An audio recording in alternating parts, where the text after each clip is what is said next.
آیا اور میرے بعد یہ تشریف لائے تو ان کا جس آدمی نے تعارف کروایا اس نے اس وقت یہ بات کہی تھی کہ مولانا ضیاء المحسن صاحب قرآن بہت خوبصورت پڑھتے ہیں. اس وقت تک میں نے ان کے پیچھے نماز نہیں پڑھی تھی اور اس بات کے بعد پھر یہ مسجد طیبہ میں بہت لمبی مدت تک امامت بھی فرماتے رہے، تراویح بھی پڑھاتے رہے. اللہ تعالیٰ ان کے علم و عمل میں بہت زیادہ برکتیں نصیب فرمائے. ہمارے پیارے رسول سرور کائنات فخر موجودات صلی اللہ علیہ وسلم نے ایک دن اپنے ایک صحابی سے ارشاد فرمایا، یا معاذ انی احبک، اے معاذ میں تیرے ساتھ محبت کرتا ہوں. سبحان اللہ. وہ ہستی جن کے ساتھ پوری کائنات محبت کرے، جن کے ساتھ سارے فرشتے محبت کریں، سارے صحابہ محبت کریں، ساری دنیا کے مومن محبت کریں، بلکہ دنیا کے اندر لاتعداد ایسے کفار بھی ہیں کہ ان کو ایمان کی دولت نہیں ملی لیکن حضرت محمد صلی اللہ علیہ وسلم کی محبت کی دولت ان کو بھی ملی ہے. میرا حافظہ کافی کمزور ہے. ہمارے بزرگ حضرت مولانا ڈاکٹر اخترالزمان غوری صاحب کئی دفعہ ایسے کئی اشعار سناتے ہیں جو ہندوؤں کے کہے ہوئے اشعار ہیں اور ہمارے پیارے نبی صلی اللہ علیہ وسلم کی تعریف میں ہیں. ایک سکھ کے اشعار میں نے سنے، وہ یہ کہتا ہے کہ اے مسلمانوں، صرف تمہیں حق نہیں پہنچتا کہ تم حضرت محمد صلی اللہ علیہ وسلم سے محبت کرو، ہمیں بھی حضرت محمد صلی اللہ علیہ وسلم کی محبت سے کوئی نہیں روک سکتا. اس نے اپنے اشعار میں یہ بات کہی ہے. لیکن اس ہستی کو دیکھیں کہ جن کو محبوب کائنات ارشاد فرما رہے ہیں کہ اے معاذ میں تیرے ساتھ محبت کرتا ہوں.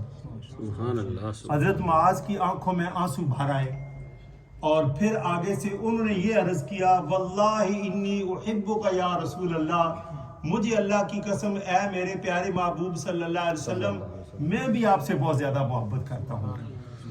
جب دونوں طرف سے یہ بات ہو گئی تو پھر سرور کائنات صلی اللہ علیہ وسلم نے فرمایا کہ اے معاذ میں تمہیں ایک نصیحت کرتا ہوں، ایک تحفہ دیتا ہوں، اور وہ تحفہ یہ ہے، لا تدعن دبر کل صلاۃ ان تقول، کسی نماز کے بعد یہ دعا پڑھنا مت بھولنا. ایک دعا ارشاد فرمائی اور فرمایا کسی نماز کے بعد بھی یہ دعا پڑھنی مت بھولنا. اور وہ دعا کیا ہے؟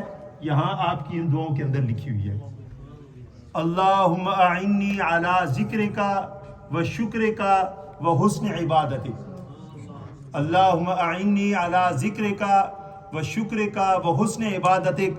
حضرت معاذ رضی اللہ تعالیٰ عنہ نے فرمایا میری زندگی کے آخری دن تک یہ دعا پھر میں نے کبھی نہیں چھوڑی کہ میرے پیارے محبوب صلی اللہ علیہ وسلم نے مجھے یہ نصیحت فرمائی تھی، اور آپ صلی اللہ علیہ وسلم کی نصیحت کے اوپر ایسے پختہ ہو گئے تھے. حضرت عبداللہ بن عمر رضی اللہ تعالیٰ عنہ حضرت عمر رضی اللہ تعالیٰ عنہ کے بیٹے ہیں اور حضور علیہ الصلوۃ والسلام کی سنت کی تابعداری میں بہت زیادہ شہرت رکھتے ہیں. ایک دفعہ رسول اللہ صلی اللہ علیہ وسلم نے ان کی غیر موجودگی میں فرمایا، نعم الرجل ہوا لو یصلی باللیل. عبداللہ بن عمر بہت اچھا آدمی ہے، کاش کہ رات کو کچھ نماز پڑھ لیا کرے. تو وہ رات کی نماز کون سی نماز تھی؟ کل علامہ ضیاء المحسن طیب صاحب نے وہاں مسجد طیبہ میں درس میں فرمایا تھا کہ ایک کمزور سے کمزور آدمی کو بھی اللہ رمضان میں یہ موقع دے دیتے ہیں کہ کم از کم ایک مہینہ وہ تہجد ضرور پڑھ سکتا ہے. سحری کے لیے جاگتے ہیں، کم از کم 1 گھنٹہ پہلے اٹھتے ہیں، اور گھر والے ہماری جو مائیں بہنیں بیٹیاں سحری تیار کر رہی ہیں، اتنی دیر آدمی وضو کر کے کم از کم 4 رکعت پڑھ لے، یا سحری کھا کر پڑھ لے یا سحری سے پہلے پڑھ لے، کم از کم 1 مہینہ اس کو اس رمضان کی جو اور برکتیں ملتی ہیں ان میں سے تہجد پڑھنے والی برکت بھی مل جائے گی. اس کی سارے بھائی اور ساری بہنیں کوشش فرمائیں. اللہ کریم مجھے اور آپ کو توفیق نصیب فرمائے.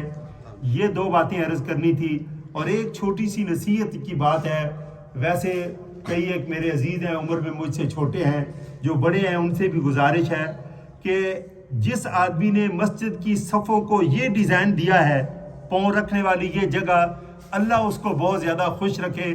جس نے بھی پہلی دفعہ ایسی صف بنائی، اگر یہ نہ ہوتی تو ہماری صفیں سیدھی نہیں ہوتی، اب بھی نہیں ہوتی، اس کے باوجود سیدھی نہیں ہوتی.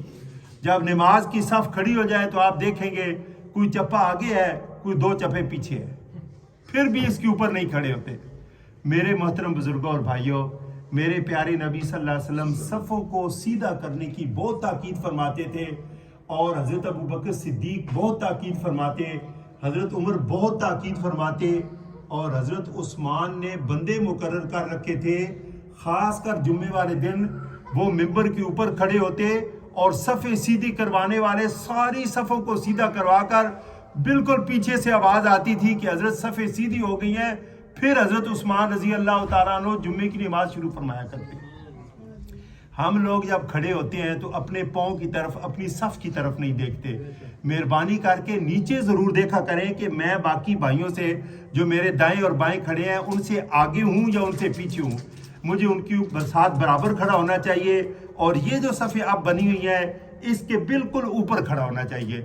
اللہ پاک مجھے اور آپ کو توفیق نصیب فرمائے۔ جزاکم اللہ خیر۔